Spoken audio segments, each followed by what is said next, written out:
अस्सलाम वालेकुम स्टूडेंट्स, मेरा नाम है मोहम्मद अकमल और मैं हूं आपका फिज़िक्स टीचर। स्टूडेंट्स, आज हम पढ़ने जा रहे हैं एनर्जी की बाहमी तब्दीली। स्टूडेंट्स, इसमें हम देखेंगे कि एनर्जी किस तरह से एक शक्ल से दूसरी शक्ल में तब्दील हो सकती है और इसके अलावा हम पढ़ेंगे एनर्जी के बड़े ज़राए। तो चलिए चलते हैं लाइट बोर्ड की तरफ। जी तो स्टूडेंट्स, अब हम पढ़ने जा रहे हैं एनर्जी की बाहमी तब्दीली। अब यहाँ पे हम कुछ मिसालों की मदद से ज़रा तफसील से पढ़ेंगे कि एक एनर्जी की जो सूरत है वो दूसरी एनर्जी की सूरत में किस तरह तब्दील होती है। सबसे पहले हम थोड़ा सा पढ़ लेते हैं कि एनर्जी क्या होती है। किसी भी चीज़ के काम करने की सलाहियत को एनर्जी कहते हैं। इसके बाद हमने उसकी मुख्तलिफ जो इकसाम थी वो पढ़ी, जिनमें मैकेनिकल एनर्जी थी।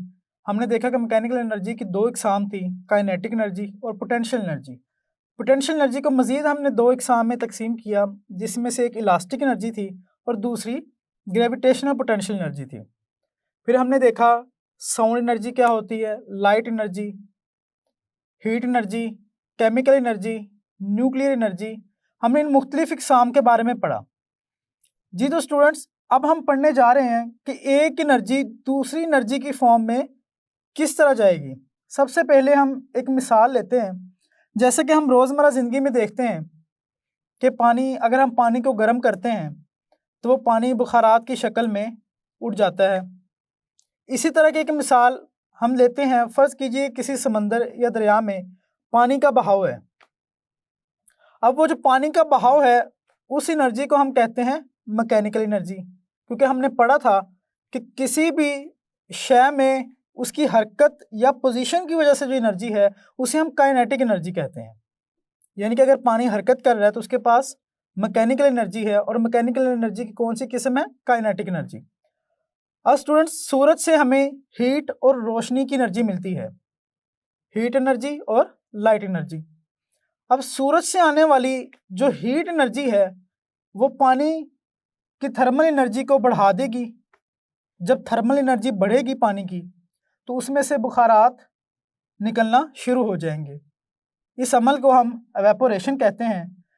पानी की थर्मल एनर्जी सूरज की हीट एनर्जी से बढ़ेगी, वो थर्मल एनर्जी एवेपोरेशन का बाइस बनेगी और वो एवेपोरेशन पानी के बुखारात को ऊपर की तरफ ले जाएगी, जो कि बादल की सूरत में हमें नज़र आते हैं।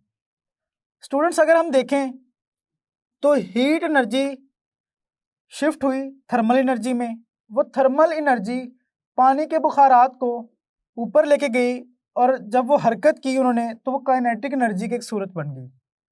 अब जैसे जैसे वो बुलंद होती जा रही है, ठीक है, पानी के बुखारात जैसे जैसे बुलंद होंगे, काइनेटिक एनर्जी पोटेंशियल एनर्जी में तब्दील होना शुरू हो जाएगी। क्योंकि हमने देखा कि किसी चीज़ में उसकी पोजीशन की वजह से जो एनर्जी होती है उसे हम पोटेंशियल एनर्जी कहते हैं। पानी के बुखारात हरकत कर रहे हैं ऊपर की तरफ तो उनके पास काइनेटिक एनर्जी है। जैसे ही वो ऊपर जाते हैं तो उनके पास पोटेंशियल एनर्जी आ जाती है और वे बादल की सूरत इख्तियार कर जाते हैं। अब जब वो पानी बादल की सूरत में है, वो बुखारात बादल की सूरत इख्तियार कर चुके हैं, अब उनके पास कौन सी एनर्जी है? Potential energy. जैसे जैसे वहाँ पे उनका वॉल्यूम बढ़ता जाएगा तो एक वक़्त के बाद वो जो बुखारात हैं, वो जो बादल हैं, वो बारिश की शक्ल में नीचे आना शुरू हो जाएंगे। और जब बारिश नीचे आएगी तो ऊपर पोटेंशियल एनर्जी है, बारिश के नीचे आने का अमल काइनेटिक एनर्जी की सूरत में होगा और वो वापस से उसी तरह जिस तरह से हमने पहले देखा कि पानी बुखारात बन के ऊपर गया, वो उसी पानी के ज़ख़ीरा वाली जगह पे आ जाएगा, यानी कि वापस से ज़मीन पे आ जाएगा। जी तो स्टूडेंट्स, इस सारे प्रोसेस में हमने देखा कि एनर्जी की मुख्तलिफ इकसाम जो है वो एक दूसरे में अपनी शक्ल तब्दील कर रही हैं। स्टूडेंट्स, यहाँ पे एक अहम नुक्ता जो है वो ये है कि एनर्जी जो होती है वो कभी भी ख़त्म नहीं होती। हाँ, वो अपनी शक्ल तब्दील कर लेती है एक सूरत से दूसरी सूरत में। जैसे कि अगर हम इसको देखें तो यहाँ पे कौन कौन सी एनर्जी कैसे कैसे तब्दील हुई। सबसे पहले हमने देखा सूरज से आने वाली हीट एनर्जी। वो हीट एनर्जी हमें कहाँ से मिली? सूरज में होने वाले रिएक्शंस की वजह से। न्यूक्लियर रिएक्शंस जो सूरज में हो रहे हैं वहाँ से हमें हीट एनर्जी मिली। यानी कि न्यूक्लियर एनर्जी तब्दील हुई हीट एनर्जी में, उसके बाद वो हीट एनर्जी थर्मल एनर्जी में शिफ्ट होगी जो कि पानी की एनर्जी को बढ़ा देगी। वो हीट एनर्जी वो थर्मल एनर्जी काइनेटिक एनर्जी में, काइनेटिक एनर्जी पोटेंशियल एनर्जी में, और फिर से जो पोटेंशियल एनर्जी है वो काइनेटिक एनर्जी की सूरत में वापस आ जाएगी। और जब वापस आएगा पानी तो वो वापस अपनी उसी सतह पे आ जाएगा और दोबारा से वही प्रोसेस स्टार्ट होना शुरू हो जाएगा। जिस तरह से सूरज से दोबारा से हीट एनर्जी आएगी वो पानी की थर्मल एनर्जी को बढ़ाएगी, एवेपोरेशन का अमल होगा, काइनेटिक एनर्जी होगी और उसके बाद पोटेंशियल एनर्जी।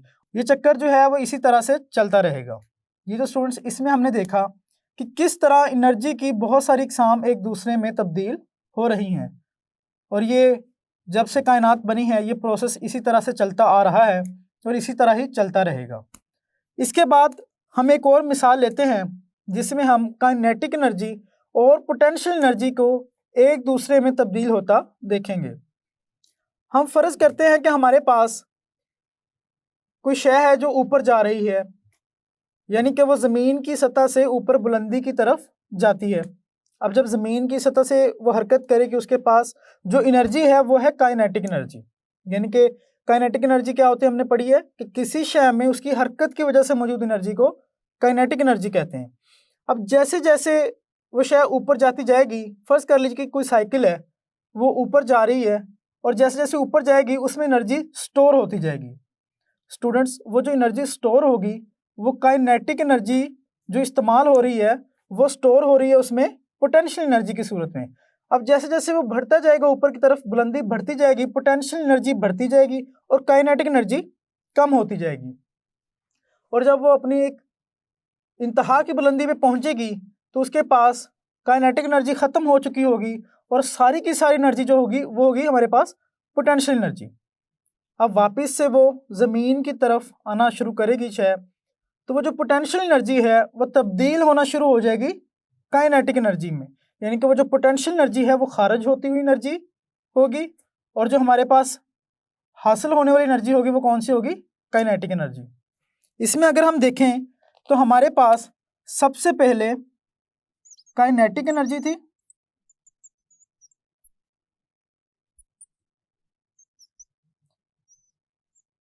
ये किस में शिफ्ट हुई? पोटेंशियल एनर्जी में।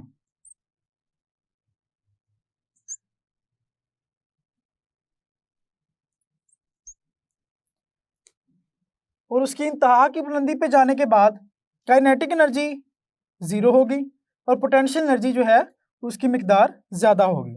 अब जैसे ही वो वापस आना शुरू होगी चीज़, बुलंदी कम होना शुरू हो जाएगी, हमारे पास जो पोटेंशियल एनर्जी है स्टूडेंट्स वो शिफ्ट होना शुरू हो जाएगी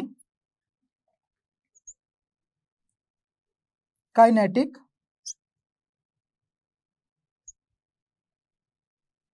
एनर्जी में।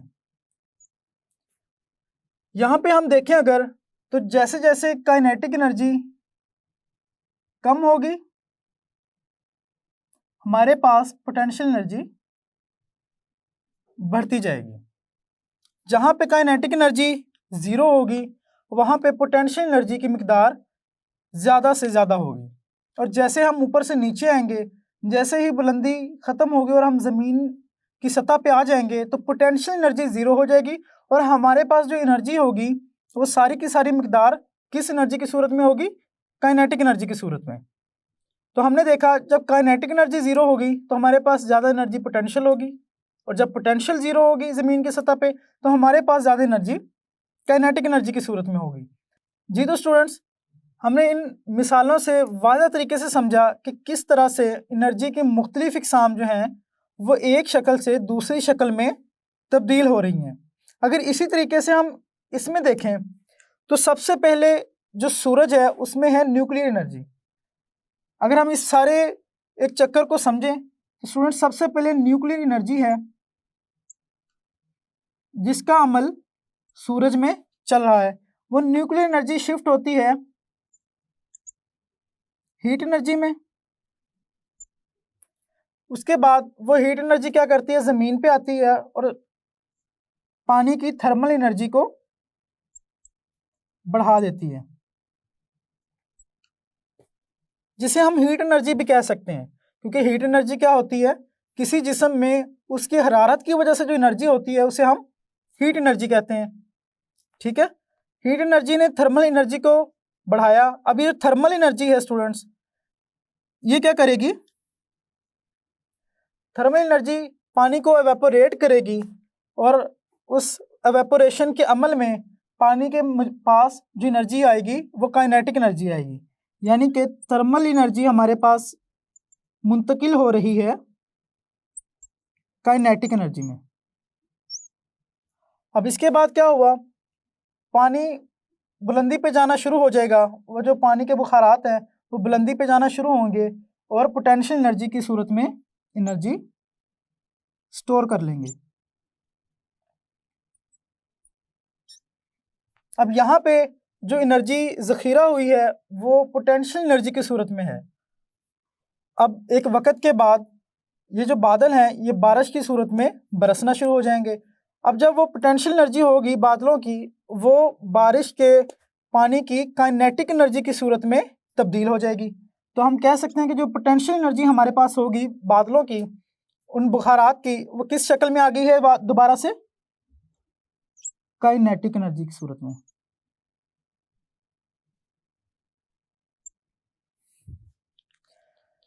जी तो स्टूडेंट्स, ये एक चक्कर चलता है, जो काइनेटिक एनर्जी दोबारा से हमारे पास ज़मीन की सतह पे पानी को ले आती है, उसके बाद दोबारा से हमारे पास न्यूक्लियर एनर्जी, वो हीट एनर्जी में, वो थर्मल एनर्जी में, और इस तरह से ये सारा का सारा चक्कर चलता रहता है। अगर हम देखें तो जब ज़मीन की सतह पे पानी चलता है, यानी कि जैसे पहाड़ों में चलता है, तो पानी के चलने की वजह से वो अपने साथ साथ कुछ ज़मीनी ज़र्रात को भी ले जाता है। अब जैसे जैसे जिस जगह से जो ज़र्रात हैं वो पानी के बहाव के साथ चलते जाएंगे, वहाँ पे वो ज़र्रात कम होना शुरू हो जाएंगे और वहाँ पे हमें वाज़ा निशान मिलने शुरू हो जाएंगे कि यहाँ से पानी जो है वो अपने साथ मिट्टी को बहा के ले गया है।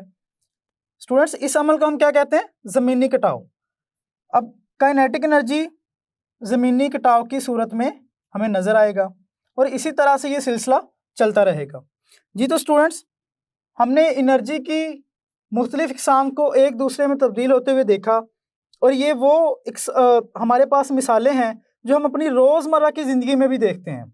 ये भी हमारी रोज़मर्रा की ज़िंदगी में अक्सर हम देखते हैं और ये मिसाल भी हम अब अक्सर देखते हैं। जी तो स्टूडेंट्स, अब एनर्जी की हमने देखा मुख्तलिफ़ इक़साम किस तरह से एक दूसरे में तब्दील होती हैं। अब हम देखते हैं कि वो जो एनर्जी हम हासिल करते हैं उसके कौन कौन से ज़राए हैं, हम किन किन ज़राए से वो एनर्जी हासिल कर सकते हैं। इसमें स्टूडेंट्स हमारे पास दो जो बड़े ज़राए हैं, उनमें से हम एक को कहते हैं नाकाबिले तजदीद ज़राए और दूसरा है काबिले तजदीद ज़राए। नाकाबिले तजदीद ज़राए स्टूडेंट्स कौन से होते हैं, ये वो ज़राए हैं जिनको अगर हम लगातार इस्तेमाल करते रहें तो एक अरसे के बाद ख़त्म हो जाएंगे, यानी कि इनकी तजदीद नहीं हो सकती। इसमें हमारे पास दो तरह के ज़राए होंगे, एक वो है जिसे हम कहते हैं फॉसल फ्यूल्स, यानी कि हम फॉसल फ्यूल्स इस्तेमाल करते हैं और उससे हम एनर्जी हासिल करते हैं। दूसरा है स्टूडेंट्स न्यूक्लियर फ्यूल्स।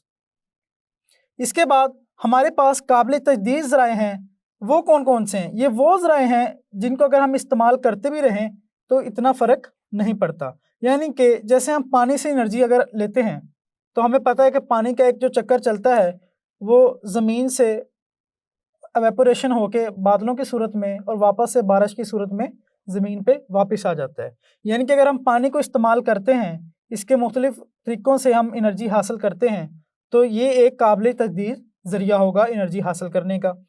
फिर स्टूडेंट्स हमारे पास है सूरज से एनर्जी। हमें पता है जब तक सूरज है तब तक हम उससे एनर्जी हासिल कर सकते हैं। तो सूरज से एनर्जी हम सोलर सेल्स की सूरत में भी ले सकते हैं, इनके सोलर सेल्स को इस्तेमाल करके, और सोलर हाउस हीटिंग सिस्टम जो है इसको इस्तेमाल करके भी हम सूरज से आने वाली एनर्जी को हमारी ज़िंदगी के लिए कारआमद बना सकते हैं। उसके बाद हमारे पास है विंड एनर्जी। विंड एनर्जी जब तक हवा चलेगी तब तक हम विंड एनर्जी को इस्तेमाल कर सकते हैं। और उसके बाद जियोथर्मल एनर्जी और बायोमास एनर्जी। स्टूडेंट्स, ये वो ज़राए हैं जो काबिल तजदीद हैं, जिनकी तजदीद होती रहती है, जो कि ख़त्म नहीं होंगे और जब तक ये दुनिया मौजूद है हम इनको इस्तेमाल करके एनर्जी हासिल कर सकते हैं।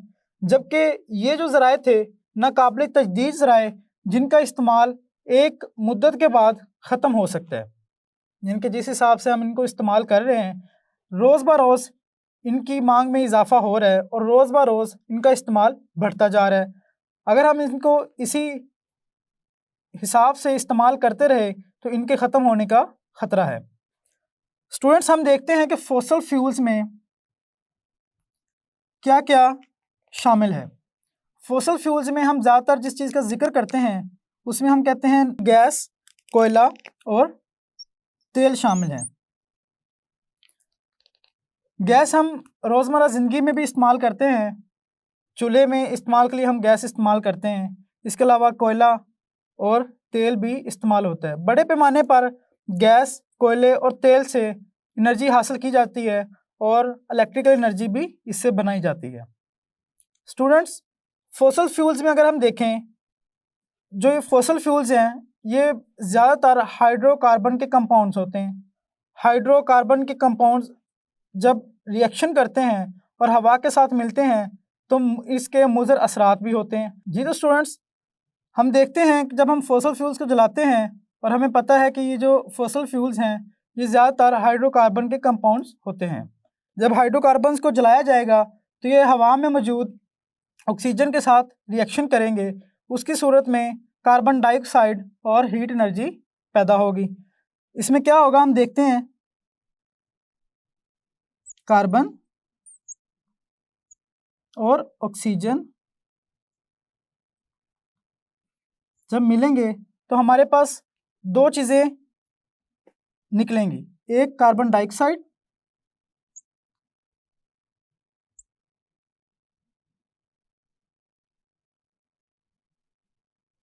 और दूसरी हीट एनर्जी।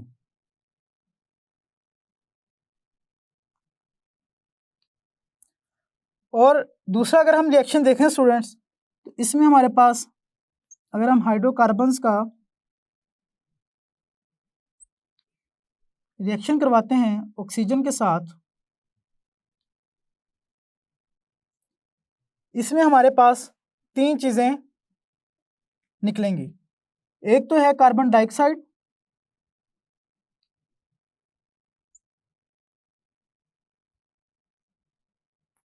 दूसरा पानी और तीसरी हीट एनर्जी।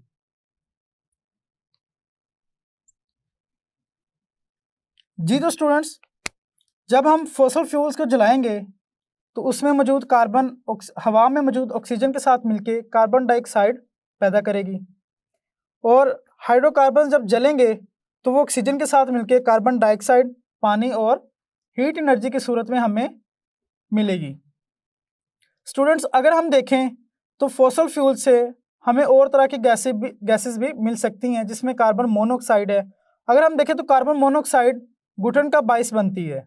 अक्सर सर्दियों में हमें सुनने में मिलता है कि अगर किसी घर में कोई हीटर चल रहा था तो दम घुटने से मौत वाक़या होगी। स्टूडेंट्स, इसमें होता क्या है, जब हीटर चलता है तो उसमें जो हमारे पास गैस है वो जल रही होती है, वो हमारे कमरे में कार्बन मोनोऑक्साइड पैदा करती है जो कि कमरे में मौजूद ऑक्सीजन को अपने साथ रिएक्शन करवाती है और कार्बन ऑक्साइड पैदा होता है। अब वो जो कार्बन ऑक्साइड है वो दम घुटने का बायस बनता है।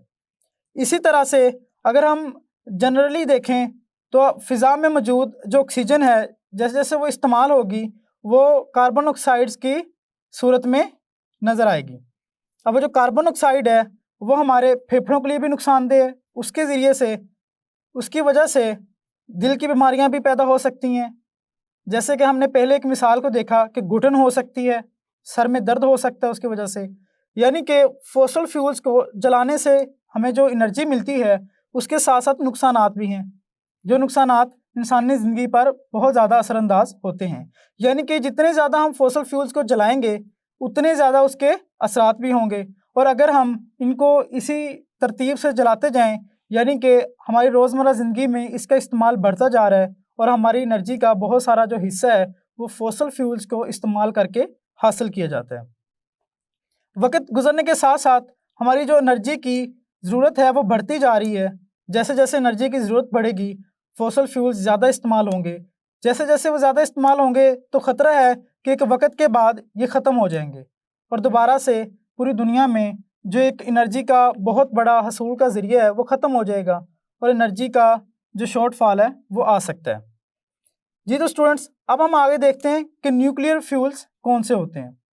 हमने पढ़ा कि न्यूक्लियर रिएक्शंस के ज़रिए से हम जो एनर्जी हासिल करते हैं उसे हम न्यूक्लियर एनर्जी कहते हैं। अब न्यूक्लियर फ्यूल्स में ज़्यादातर जो हमारे पास न्यूक्लियर रिएक्टर्स होते हैं, उन रिएक्टर्स में यूरेनियम के पैलेट्स इस्तेमाल की जाती हैं। यूरेनियम की पैलेट्स में मौजूद यूरेनियम के आइटम्स होते हैं, उनके टूटने के बाइस एनर्जी और हीट एनर्जी पैदा होती है। वो हीट एनर्जी अक्सर पानी को बखारात में तब्दील करने और उसको हमारे पास एनर्जी इलेक्ट्रिक एनर्जी हासिल करने का सबब बनती है। जी तो स्टूडेंट्स, न्यूक्लियर फ्यूल्स भी अगर हम इस्तेमाल करते जाएंगे तो यकीनन ये भी एक वक्त के बाद ख़त्म होने का खदशा है।